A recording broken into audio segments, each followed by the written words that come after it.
What if the man entrusted with shaping young minds, the very figure standing at the front of a classroom teaching Latin conjugations and the poetry of antiquity, was hiding a deadly secret? What if the person you trusted to guide your children through the wonders of language and literature was also capable of cold-blooded murder? This isn't the plot of a Gothic novel or a historical thriller.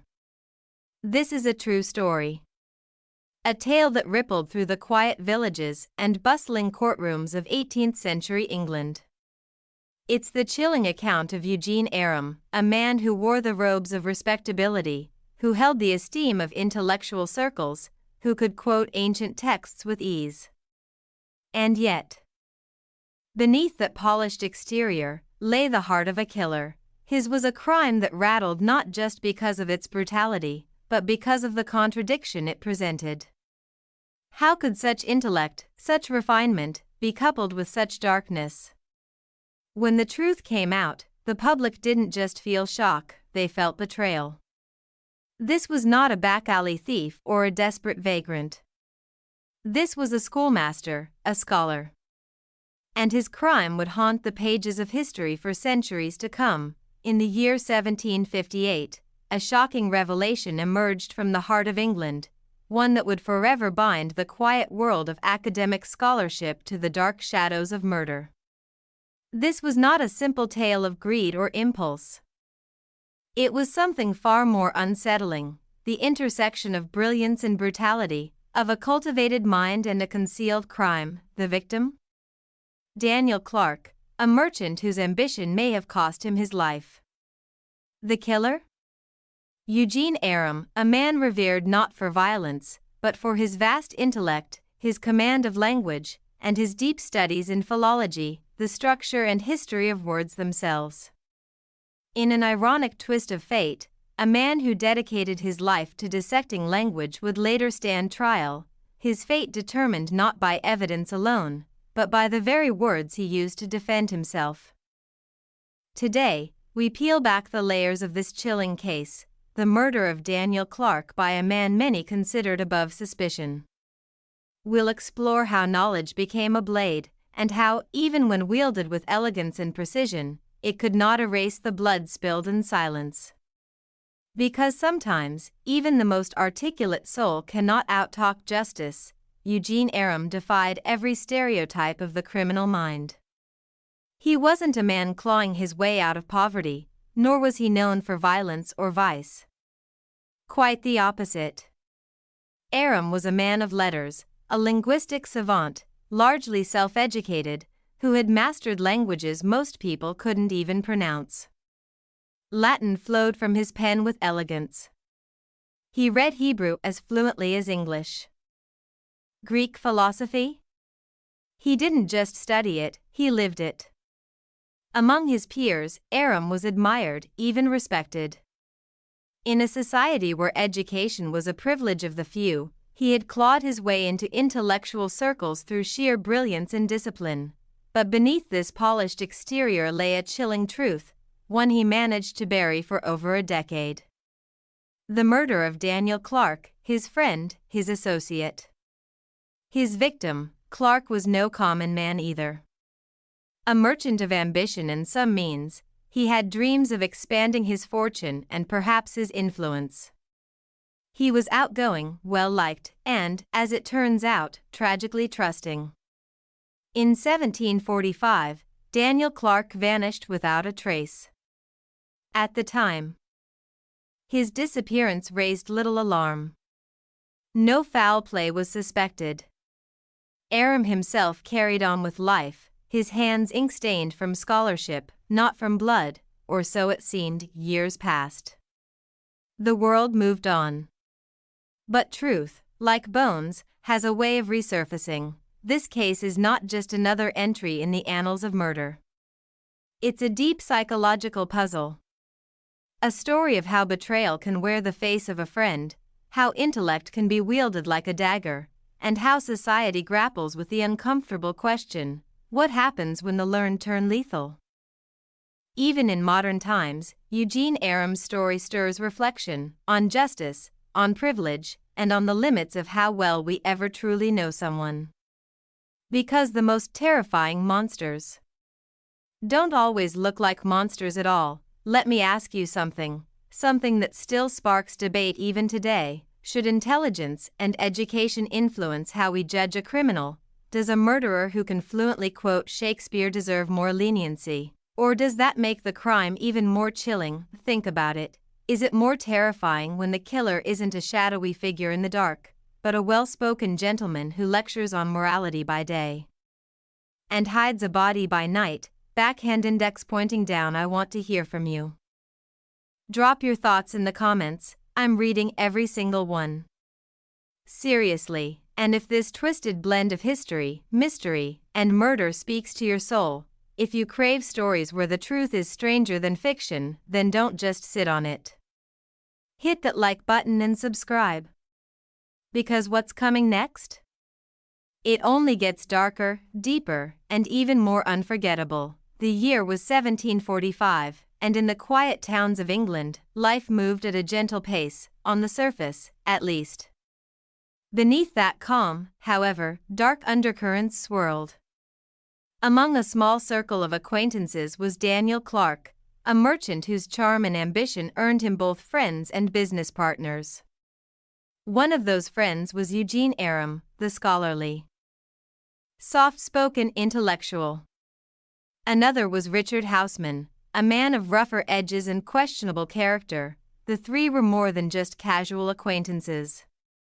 In hushed corners of taverns and in the back rooms of shops, rumors began to stir. Clarke, Aram, and Houseman were said to be involved in shady dealings. Talk of stolen goods, fencing operations, and small-time fraud circulated through the town.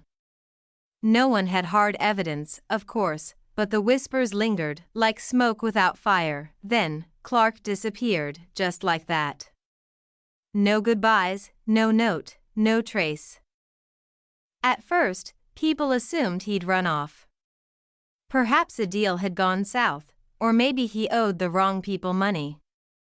But as days turned to weeks, and weeks to months, an uneasy silence settled.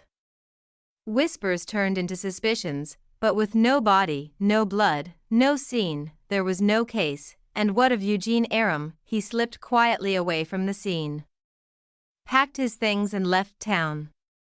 No dramatic exit, no confrontation. He simply resurfaced in Yorkshire, where he reinvented himself. Took up a teaching post, surrounded himself with books and scholarly pursuits. He was, once again, the quiet intellectual. He lectured on etymology and ancient texts, quoted scripture, and buried himself in academia. For 13 years, he built a life around knowledge and reputation. Clarke's name faded into memory.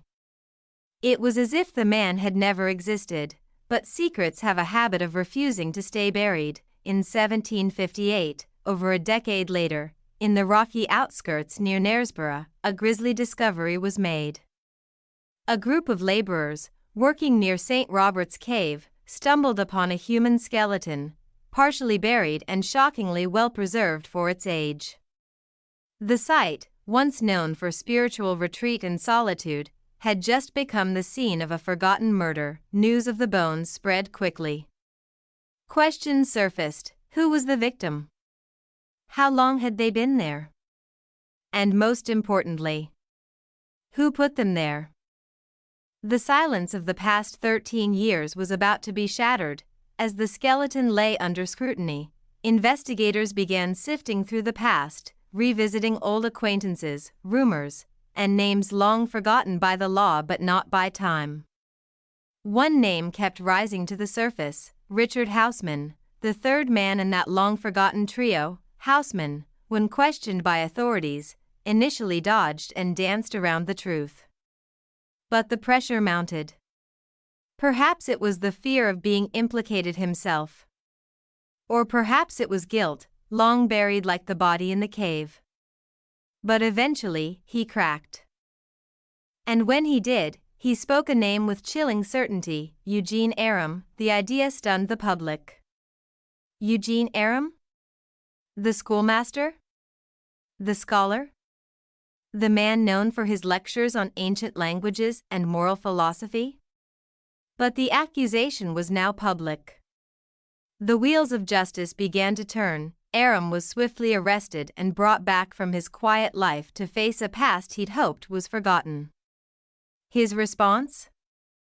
Calm. Measured. He denied everything. Aram argued the bones were far older, perhaps even Roman-era remains, given the cave's proximity to ancient sites. He maintained his innocence with the same steady precision he used to deconstruct Latin grammar. Then came the trial, and it became a spectacle. People expected tears, panic, a breakdown. What they got was a masterclass in rhetoric. Aram's defense was no desperate plea, it was an oration, powerful, polished, poetic. He dissected the prosecution's timeline, questioned the reliability of bones, cast doubt on Houseman's credibility. His words echoed through the courtroom like those of Cicero, the great Roman orator he so admired, and yet it wasn't enough, because words, no matter how eloquent, couldn't undo actions soaked in blood. Houseman took the stand, and his testimony painted a grim picture. In vivid, almost theatrical detail, he recounted the night Clarke died. He described how Aram allegedly struck Clarke with a pickaxe, how the lifeless body was dragged under cover of darkness, and how it was hastily buried in the shadowed silence of the cave. The jury was riveted. And then, they were convinced, in August of 1759, Eugene Aram was found guilty of murder. The scholar who once studied the roots of language met his end at the root of a rope. He was hanged, his brilliance extinguished at the gallows.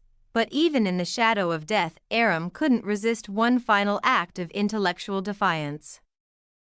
In his last days, he wrote an essay, an inquiry into the nature of the soul, a philosophical reflection on immortality and redemption. It was, in a way, his attempt to cleanse his legacy with ink.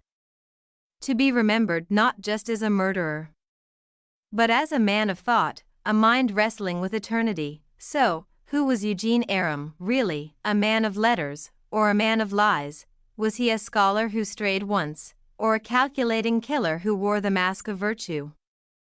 The questions linger like a fog over the pages of history. His story didn't fade after the execution. In fact, it grew, haunting the public imagination for centuries to come. Poets penned verses in his name. Playwrights staged dramas around his deeds. Historians wrestled with the contradiction he embodied, the erudite murderer, because at the heart of the Eugene Aram case is a disturbing paradox, a question that still stings today: can someone be intellectually enlightened, yet morally bankrupt? Can a man quote scripture by day and commit unspeakable crimes by night? Did Eugene Aram let greed eclipse genius? Or did his brilliance simply make him better at hiding the darkness inside? It's easy to see criminals as monsters, easy to place them in neat boxes. But Aram's case reminds us evil can be quiet, polished, eloquent. It can wear a waistcoat, speak fluent Greek, and teach children during the day, before descending into horror by moonlight. And that's perhaps what makes his story so chilling. It challenges our instincts about who we trust, who we admire, and who we should fear. As we wrap up the story of Eugene Aram, there's a haunting truth that lingers: knowledge is power, yes. But it's also a mirror, reflecting not just brilliance, but the darkness that can reside in even the most brilliant minds. The tale of Eugene Aram isn't just about a murder. It's about how the line between good and evil isn't always as clear as we'd like to believe. Aram's intellect, his words, his education, they all masked a horrifying secret. And perhaps, more than anything else, this case reminds us that darkness doesn't always look like what we expect. So, the next time you hear someone say, "He seemed like such a quiet, educated man," just remember Eugene Aram. Because behind every mask, there's a story, and some stories are darker than we think. Backhand index pointing right. If you're captivated by stories where intellect collides with evil, be sure to like, subscribe, and hit that bell icon for the Crime Keeper. You won't want to miss the next twisted chapter from history's darkest corners, and in the comments, let me know. What historical crime should we dive into next? What tale from the past would you like to explore? Stay curious. Stay questioning. And as always, keep the light on. Because while we uncover the truth, we must never forget, history has shadows too.